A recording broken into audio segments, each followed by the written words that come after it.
This YouTube channel does not promote any violent, harmful, or illegal activities. All content provided by this channel is meant for an educational purpose only.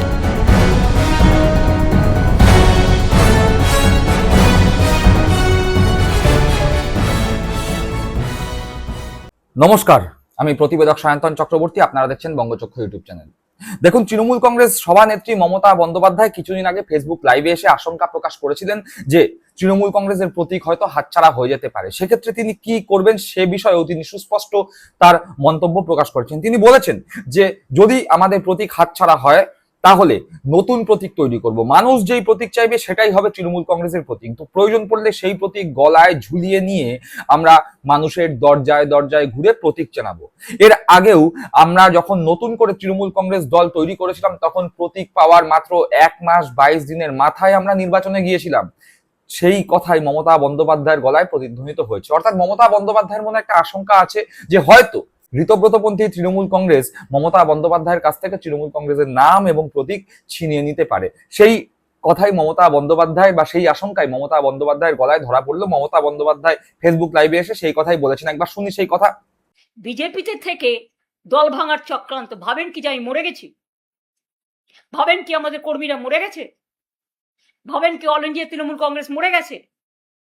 মনে রাখবেন, আপনার পক্ষে আছে বলে সরকার, আপনি তাকে দিয়ে নির্বাচন কমিশনের কাছে কমপ্লেন করিয়ে আপনি সিম্বল কেড়ে নিতে পারেন। যদিও আমরা জানি সিম্বল আপনার পক্ষে যাবে না, কিন্তু ধরে নিলাম যদি ভ্যানিশ কুমার বাবু আমাদের পার্টিকে ফিনিশ করার জন্য ইলেকশনটাও করেছেন, যদি সিম্বল দিয়েও দেয় তাতে কি যায় আসে? সিম্বল সেটাই হয় যেটা সাধারণ মানুষ গ্রহণ করে, তৃণমূল কংগ্রেসরা গ্রহণ করে। আমি এই সিম্বল দিয়ে 1 মাস 22 দিনের মাথায় আমি কিন্তু লড়াইটা করেছিলাম। তখন আমি সিম্বলটাও কাউকে চেনাতে পারিনি। আর এখন দরকার আমি গলায় সিম্বলটা ঝুলিয়ে মানুষের কাছে যখন বেরোবো, আপনারা কি আমার কণ্ঠরোধ করতে পারবেন? অত সস্তা নয়। শুনলাম মমতা বন্দ্যোপাধ্যায় সেই বক্তব্য। পাশাপাশি মমতা বন্দ্যোপাধ্যায় যখন চন্দ্রিমা ভট্টাচার্য তৃণমূল কংগ্রেসের রাজ্য সভাপতির পদ থেকে সরে গেলেন, পদত্যাগ করলেন, তখন মমতা বন্দ্যোপাধ্যায় জানালেন যে এখন থেকে তিনি দলের চেয়ারপারসনের পাশাপাশি রাজ্য তৃণমূল কংগ্রেসের দায়িত্বও নিলেন। অর্থাৎ রাজ্য তৃণমূল কংগ্রেসের সভাপতির দায়িত্বও তিনি পালন করবেন। পাশাপাশি মদন মিত্র এবং কুণাল ঘোষকে রাজ্য তৃণমূল কংগ্রেসের সাধারণ সম্পাদক হিসাবে তিনি নিয়োজিত করলেন। বললেন এবার থেকে রাজ্য তৃণমূল কংগ্রেসের যারা যারা যেই কমিটি ছিল সেই কমিটির সঙ্গে নতুন দুজন অ্যাড হলো, মদন মিত্র এবং কুণাল ঘোষ। তারা রাজ্যের তৃণমূল কংগ্রেসের সাধারণ সম্পাদক হিসাবে কাজ করবে। অর্থাৎ কোথাও না কোথাও মমতা বন্দ্যোপাধ্যায়ের মনে একটা আশঙ্কা আছে যে ঋতব্রতপন্থী তৃণমূল কংগ্রেস যেভাবে তৃণমূল কংগ্রেসের কাছ থেকে, অর্থাৎ আসল তৃণমূল কংগ্রেসের কাছ থেকে, কালীঘাট তৃণমূল কংগ্রেসের কাছ থেকে, মমতা বন্দ্যোপাধ্যায়ের কাছ থেকে তৃণমূল কংগ্রেসের প্রতীক এবং তৃণমূল কংগ্রেসের নাম ছিনিয়ে নেওয়ার জন্য চেষ্টা করছেন। সেই চেষ্টায় হয়তো তারা সফল হবেন। তার কারণ ইতিমধ্যেই আপনারা দেখতে পেয়েছেন যে নির্বাচন কমিশনের সঙ্গে ভোটের পূর্ববর্তী সময় তৃণমূল কংগ্রেসের যে লড়াই, মমতা বন্দ্যোপাধ্যায় সরাসরি গণেশ কুমারের বিরুদ্ধে যে লড়াই ঘোষণা করেছিলেন, আগামী দিনে সেই লড়াইয়ের ফল হিসাবেই গণেশ কুমার বা নির্বাচন কমিশনের পক্ষ থেকে যদি ঋতব্রত বন্দ্যোপাধ্যায়দের পক্ষে মতামত দেওয়া হয় তাহলে অবাক হওয়ার মতো কিছু থাকবে না। আর এই প্রসঙ্গে একই রকম সুর বা একই রকম আশঙ্কা ধরা পড়লো কল্যাণ বন্দ্যোপাধ্যায়ের কণ্ঠে। কল্যাণ বন্দ্যোপাধ্যায় তৃণমূল কংগ্রেসের বর্ষিয়ান সাংসদ। সেই কল্যাণ বন্দ্যোপাধ্যায় গতকাল তৃণমূল কংগ্রেসের আরো 2 সাংসদ মহুয়া মৈত্র এবং সাগরিকা ঘোষদের নিয়ে নির্বাচন দপ্তরে গিয়েছিলেন।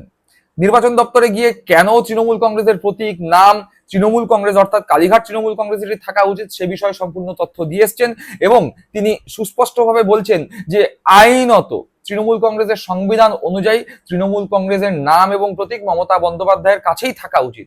আইনত তৃণমূল কংগ্রেসের মূল তৃণমূল কংগ্রেস অর্থাৎ কালীঘাট তৃণমূল কংগ্রেস যথেষ্ট শক্তিশালী আছে, কিন্তু এই মুহূর্তে যেভাবে বিজেপি বা বিভিন্ন কেন্দ্রীয় তদন্তকারী সংস্থাগুলো বা নির্বাচন কমিশন এবং একই সঙ্গে কল্যাণ বন্দ্যোপাধ্যায়ের মতে শুভেন্দু অধিকারীরা ঋতব্রত পন্থী তৃণমূল কংগ্রেসকে সাপোর্ট করছে, সেক্ষেত্রে আগামী দিনে যদি তৃণমূল কংগ্রেসের নাম এবং প্রতীক তৃণমূল কংগ্রেসের হাতছাড়া হয়, মমতা বন্দ্যোপাধ্যায়ের হাতছাড়া হয়, তাহলে অবাক হওয়ার কিছু থাকবে না। এবং কল্যাণ বন্দ্যোপাধ্যায় আশঙ্কা করছেন যে আগামী দিনে হয়তো এই কেন্দ্রীয় তদন্তকারী সংস্থা বলুন বা নির্বাচন কমিশনের পক্ষ থেকে বলুন, তাদের পক্ষ থেকে ঋতব্রত বন্দ্যোপাধ্যায়দের পক্ষেই তৃণমূল কংগ্রেসের প্রতীক এবং নামের পক্ষে মতামত দেওয়া হতে পারে। সেই আশঙ্কার কথা ধরা পড়েছে কল্যাণ বন্দ্যোপাধ্যায়ের মুখে। একবার সেই আশঙ্কার কথা যা কল্যাণ বন্দ্যোপাধ্যায় বললেন সেটা শুনে নিন। এরা যে ফ্রডের প্রোডাক্ট, এমএলএ হিসেবেও রয়েছে, is the product of fraud. কি করে করে এসব? কারণ বিজেপির আশীর্বাদ রয়েছে। আমরা আজকে যা জমা দিয়েছি, আমরা যা বলছি, আমরা লিগ্যালি সাউন্ড, কিন্তু ওরা বিজেপির সাপোর্টে রয়েছে, ওরা শুভেন্দু অধিকারীর সাপোর্টে রয়েছে, পুলিশ সঙ্গে রয়েছে, ইডির সঙ্গে রয়েছে, সিবিআই সঙ্গে রয়েছে, অনেক ইনস্টিটিউশন সঙ্গে রয়েছে। তাই ওদের ইল্লিগ্যাল ওয়ার্কটাও হয়তো লিগ্যাল হবে, তাই ওদের ইল্লিগ্যাল ওয়ার্কটাও হয়তো লিগ্যাল হবে, তাই ওদের ইল্লিগ্যাল ওয়ার্কটাও হয়তো লিগ্যাল হবে।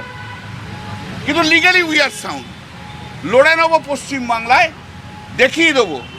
আবার বলছি, আদালতে দেখাবো, জনতার আদালতে দেখাবো। মানুষের কাছে যাও। যারা যে কর্মীরা তোমাদের জিতিয়েছে তাদের কাছে যাও, হিম্মত থাকে তো। মেরুদণ্ডহীন একদিন ঋতুব্রত ব্যানার্জি উলুবেড়িয়া যেতে পারেনি, এখনো অরূপ রায় বাড়ি থেকে বেরোতে পারেনি, ববি হাকিম মেটিয়াপুরে করতে পারেনি। আর এটা তো সবচেয়ে বড় গদ্দার, সবচেয়ে বেশি পেয়েছে আর সবচেয়ে বেশি গদ্দারি করেছে। শুনলাম কল্যাণ বন্দ্যোপাধ্যায়ের বক্তব্য। অর্থাৎ মমতা বন্দ্যোপাধ্যায় বলুন বা কল্যাণ বন্দ্যোপাধ্যায় বলুন, দুজনেই কিন্তু খুব একটা নিশ্চিত নন যে তৃণমূল কংগ্রেসের প্রতীক এবং নাম তাদের কাছেই থাকবে। তাদের দুজনের মনের মধ্যেই একটা আশঙ্কা রয়েছে।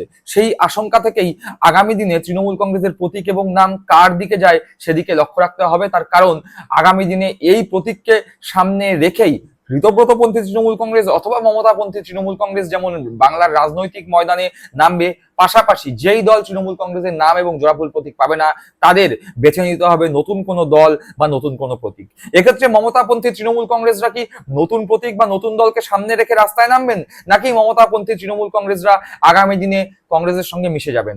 এর আগেই সোনিয়া গান্ধীর সঙ্গে মমতা বন্দ্যোপাধ্যায়ের বৈঠকের পরে একটা জল্পনা, একটা গুজব বাজারে ছড়িয়েছিল যে তৃণমূল কংগ্রেস হয়তো অচিরেই মিশে যাবে কংগ্রেসের সঙ্গে। সেক্ষেত্রে সোনিয়া গান্ধী নাকি মমতা বন্দ্যোপাধ্যায়কে সরাসরি প্রস্তাব দিয়েছেন কংগ্রেসে মিশে যাওয়ার জন্য, এবং সর্বভারতীয় সহসভাপতির পদও নাকি মমতা বন্দ্যোপাধ্যায়কে অফার করেছেন সোনিয়া গান্ধী।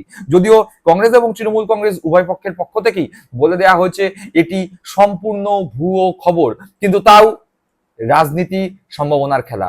আগামী দিনে মমতা বন্দ্যোপাধ্যায় যদি প্রতীকহীন হয়ে যান, দলহীন হয়ে যান, তাহলে তিনি কি নতুন দলের অবতারণা করবেন? আবারও কি নতুন প্রতীক নিয়ে সত্যিকারের গলায় প্রতীক ঝুলিয়ে মানুষের দরজায় দরজায় পৌঁছাবেন, নাকি ফিরে যাবেন নিজের পুরনো বাড়ি কংগ্রেসে হাত চিহ্নকে বুকে জড়িয়ে ধরবেন? নজর থাকবে সেদিকেই। দর্শক বন্ধুরা, আপনারা কি মনে করছেন কি হতে চলেছে? অবশ্যই কমেন্ট বক্সে কমেন্ট করে জানাবেন। সকলে ভালো থাকবেন, সুস্থ থাকবেন। জয় হিন্দ, বন্দে মাতরম।